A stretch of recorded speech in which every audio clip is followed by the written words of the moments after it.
Oversight Chair, Senator Sabina Perez, who's standing by. Guest Senator, your reactions to this whole situation and the comments from the PIO from Guam EPA?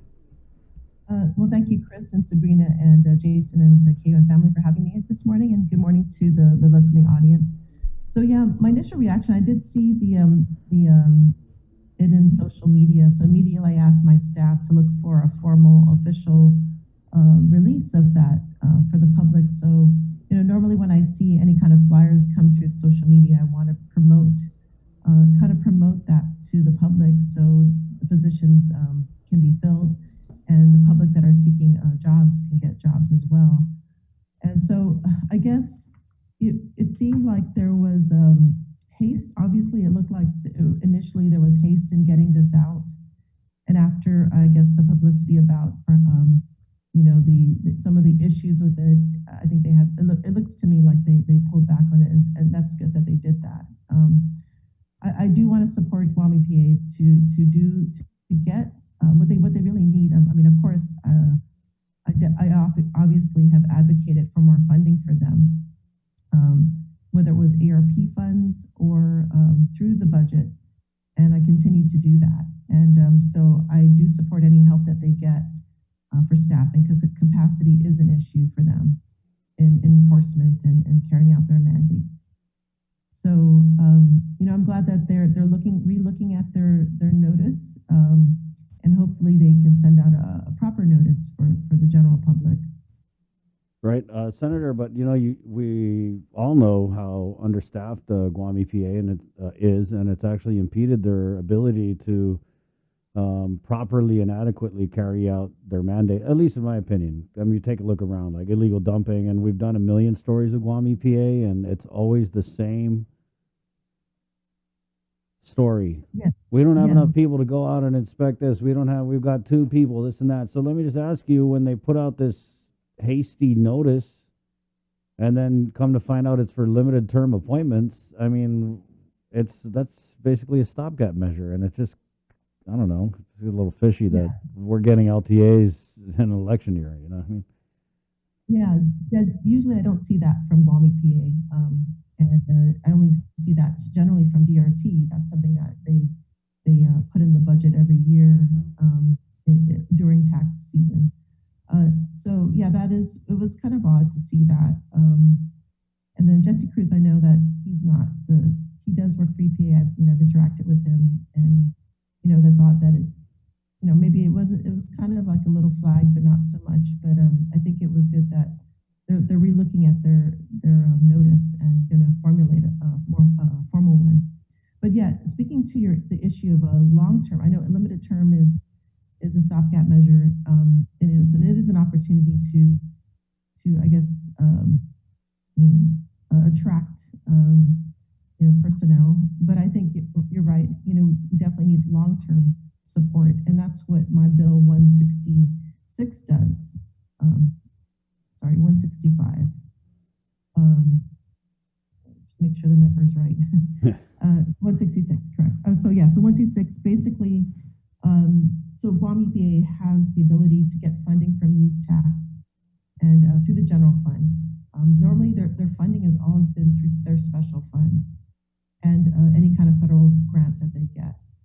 And so it's quite obvious that they need a little bit more help to attract, build capacity. And I just was looking over their budget.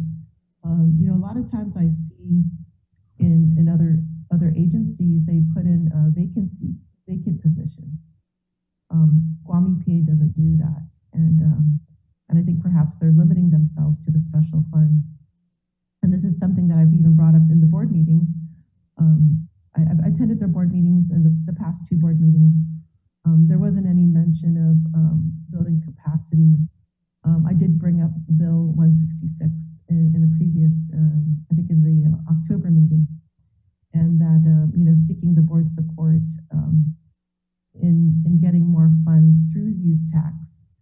So according to law, Guam EPA is entitled to 20% of that, but they just have to put together a budget and present that to the legislature. And so they could have actually potentially doubled their budget We only give them about $800,000 for the whole year with all their mandates. And, I'm really advocating for the agency to seek more funding because it appears that they need it. They need this funding. No doubt about that, Senator. We switch gears a little bit. I had a question because we actually had someone that commented in the stream. I think it was the other It day. was yesterday. Asking about the online services for driver's license renewal and having issues with it. Have you heard anything? I No, can read the comment, Senator. Can you get someone from DMV, they don't come on here, to talk about their online services? They launched the renewal driver's license online, applied since October, and it's already December. Haven't received anything in the mail. Good luck in calling. Okay, I haven't heard anything through my office, but I could definitely follow up with that one. Yeah. We've actually got a few, there's been a few comments about the online driver's license renewal that we've gotten over the last few weeks. Can we just... So happy to look into that issue. Is there anything else with DRT going on that we need to know about?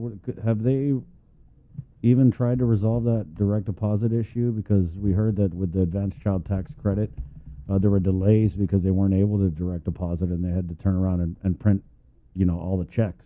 And so I had heard that caused a delay. Yeah, the one thing that I'm hearing is that DRT had to send out letters to those that applied online because it was, I believe, one of the issues might have been a change in the routing number, and that was actually originated from the bank. So it didn't have anything to do with the actual online services. So yeah, it was kind of like a fluke, right? At the time when we're trying to promote online services to help relieve some of the administrative time workload. Yeah, it was just odd that it happened at that time. Yeah, It's unfortunate. And then just kind of going back to the DMV issue, I had a friend of mine, he did this whole thing on his Instagram where he had gone to renew his driver's license, and it was something like he showed up at 10 in the morning or 9 in the morning and didn't walk out until about 4:30, right? Which to me in 2021, it's a little ridiculous, especially when Rev and Tax is giving out $11,000 raises. I mean, we should be hiring more, maybe, I don't know what they need, more entry-level positions or more tellers at the counters. I don't know, but it kind of seems like our people just get used to stuff, and I don't think they should just get used to waiting 6, 7, 8 hours, Yeah, and I did visit DRT recently, and I saw the long lines and people, waiting. So you're right. There should be more on the grounds people potentially with the money that we're getting. Yeah, and I think too, maybe looking at the cycle of things. If everything has to be renewed at one time, can we stagger these things a little bit more? Yeah, we could probably definitely make things a little bit more functional. And I'm expecting a report from BSP. They're looking into the automation needs of DRT and the government, actually government-wide, to see how we can streamline, the functions or operations. So I'm definitely looking forward to that report. It's due out in December sometime. But yes, I think, there is a lot of room for improvement. Waiting in line, that's, definitely, that we could use our time a little bit more better. So yeah, I'll look into that as well. Right. Yeah. And I mean, it's just a little ironic when you're right. People wait in line 6, 7, 8 hours, but then when they go try and apply online, it doesn't work because of whatever routing numbers or direct deposits so it kind of seems like we definitely need to figure that out. Bree? No, I was going to ask, when you visited them, did they provide you an update on the issues with direct deposit? That was what I got so far in regards to the issue with the ACTC. I haven't, yeah, that's the latest that I got. But as far as the online services, I'll definitely, in my next meeting with the director, I, would like to follow up on those issues. Okay. All right, thank you. Thank you, Senator. We're going to actually jump over. There's a press conference in the CNMI that's live right now, so we're going to jump over to that. But definitely appreciate your time and the updates on, because we've been getting a lot of calls about rev and tax, and as well as this EPA thing. So thank you so much. All right, thank you. Okay. Thank you guys. There you go. Great day. Good Senator luck on Sabina Monday. Perez, yeah. 8:03. Are we going to go to this thing? Yes, we're going to go to the press conference over the CNMI where you may have heard Tomas Manglonia earlier that they may be announcing restrictions possibly as the surge in Saipan continues, and we've heard there's